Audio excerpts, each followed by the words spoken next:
So my closet doors came off the track when I got a little too enthusiastic with a kettlebell workout. What did I do? Naturally, I searched through YouTube videos to figure out how to fix it.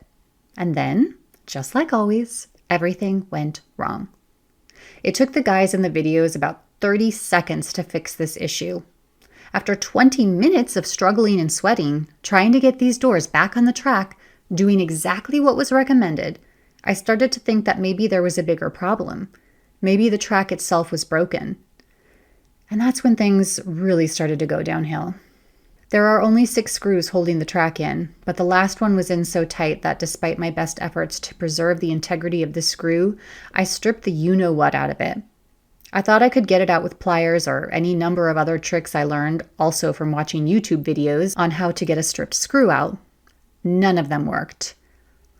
2 hours later, my spare room was littered with tools and various items I'd used to try to get the screw out. The closet doors were leaning against the wall, and in all the struggles, I knocked one over and it crushed several boxes on the floor. After picking it back up, I fell to the floor and cried.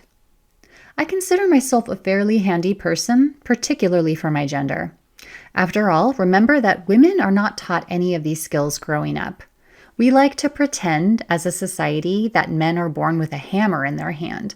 But in reality, the reason they tend to be good at home repairs is simply that they were taught how to do them. I've been proud of the progress I've made since I bought my own home 7 years ago.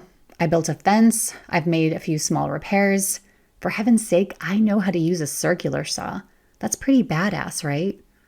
And yet, it never fails that when I do a project or repair, it seems to take 5 to 10 times as long as it should. I create more of a mess than is necessary, and a whole new series of problems along the way. I don't really understand why this happens. I'm a pretty smart person. Yet there I was curled up in the fetal position, crying like a child because I had just created a major problem I couldn't fix on what should have been a simple repair. The closet doors ended up sitting exactly the way I'd left them for almost a month, leaning against the wall with the track half hanging down from the ceiling. I simply could not deal with the stress of the situation. It seemed likely that the only solution would be to install all new doors, which was a process I knew would take money, time, and assistance, things I don't have right now. Then one day I made a decision. It was time to tackle the problem, and I wanted to rule out the simplest solution before taking further action. In other words, I wanted to take one more shot at getting the doors back on their tracks. Obviously, I'd love to replace them with pretty barn doors, but that's not high on my priority list for the house right now.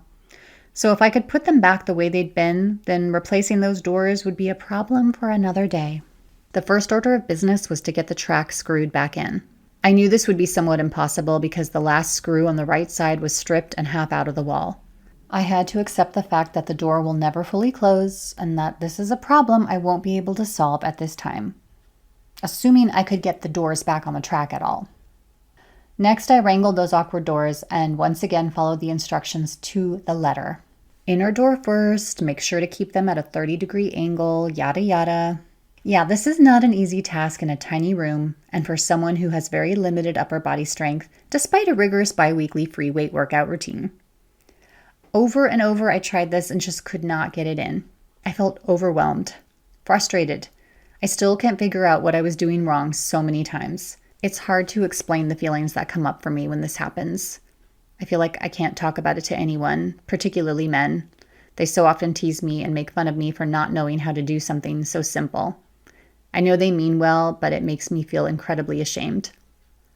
Further, it feels overwhelming to tackle problems I know nothing about, to have to seek out the information I need, and to not have anyone nearby who can support me when I need help with this big stuff. I love my life and I love being single, but sometimes it's glaringly clear how much of a benefit it can be to have a partner. Every now and then I wish there was someone tinkering away in the garage that I could call to come help me. Once again, I found myself fighting back tears. And then suddenly, inexplicably, it worked. I have no idea what I did differently. Everything felt just as awkward and difficult as it had felt the first 3,000 tries. So why did this one take? Who knows? Clearly I was shocked, however, considering the look on my face and how wide my mouth is open. So what did I learn from this? Oh, yes, I actually learned an essential lesson in home repair that has nothing to do with angles or screwdrivers or closet tracks. I learned that it is critical to take a break when you feel overwhelmed by a project.